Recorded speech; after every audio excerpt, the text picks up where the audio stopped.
ये एक्सरसाइज 7.2 का first question, इसमें क्या मालूम है और आपको क्या निकालना है, ये दोनों बातें हम ध्यान देंगे। तो सबसे पहले हम ये ट्रायंगल के बारे में दिया हुआ कि एक ऐसा ट्रायंगल एबीसी है जिसकी दो साइड एबी और एसी बराबर है, एबी और एसी बराबर है। तो आपको ये चीज शो करना है कि बीओबी और ओसी बराबर है और एओ बाइसेक्ट करता है एंगल ए को। ठीक है, दो बातें आपको प्रूव करनी है। एक और बात दी हुई है कि बीओ और सीओ बाइसेक्टर है। तो हम आपको बता दें कि बाइसेक्टर क्या होता है। बाइसेक्टर एक ऐसी लाइन होती है जो किसी कंटेनिंग एंगल को बाइसेक्ट करती है, जो कंटेनिंग एंगल को, जैसे ये लाइन है, इस एंगल में ये अंतर ये लाइन है, इसलिए ये इसको बाइसेक्ट करती है। इसका मतलब ये एंगल दोनों बराबर है। ठीक है, ये चीज मालूम है।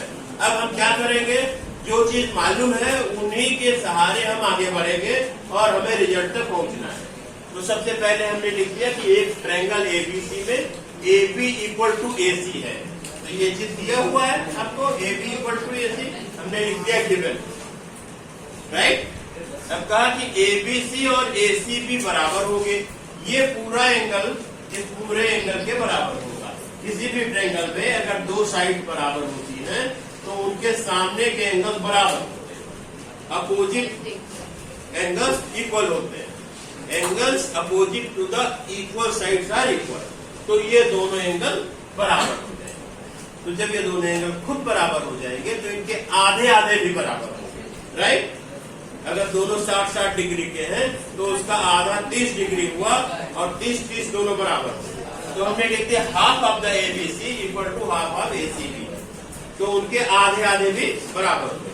अब एबीसी का हाफ हमने लिख दिया एंगल 1 और एसीबी का हाफ लिख दिया एंगल 2। हमने अपने मकसद की चीज निकाल ली।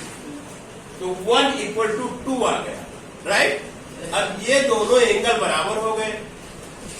अब जब एंगल बराबर होते हैं किसी ट्रायंगल में, दो एंगल बराबर होते हैं तो उनके अपोजिट साइड्स भी बराबर होती है। तो ये 2 के सामने की साइड हो गई OB और 1 के सामने की साइड हो गई OC। ये दोनों बराबर। तो फर्स्ट पार्ट आपने प्रूव कर लिया। यही आपको प्रूव करना था कि OB equal to OC। Now come to the second part. Second part कहता है कि AO बाइसेक्ट एंगल A। इसमें एक लाइन AO बना दिया जाए तो ये इस एंगल A को बाइसेक्ट करता है। ये आपको बात प्रूव करनी है। तो आपने अभी अभी प्रूव किया है फर्स्ट पार्ट में कि ये दोनों साइड बराबर है, कोई डाउट नहीं है। अभी आपने फर्स्ट पार्ट में प्रूव किया। ये दोनों साइड में कॉमन है और AB इक्वल टू AC ये दिया हुआ है। 3 बातें हमने इसमें लिखी। इन तीनों से ये पता चल जाता है कि SSS रूल से, SSS कॉन्ग्रुएंस रूल से ये दोनों ट्रायंगल कॉन्ग्रुएंट हो गए। तो आप जानते हैं कि जब दो ट्रायंगल कॉन्ग्रुएंट होते हैं तो उनके करस्पॉन्डिंग पार्ट बराबर होते हैं, जिसको आप CPCT बोलते हैं, corresponding part of congruent triangle. तो इनके करस्पॉन्डिंग पार्ट बराबर होंगे। तो ये एंगल और ये एंगल दोनों करस्पॉन्डिंग एंगल हुए, इसलिए angle 3 is equal to angle 4 हो गया। ये 3 और 4 बराबर होने का मतलब ही हो गया कि ये इसका एंगल बाइसेक्टर है।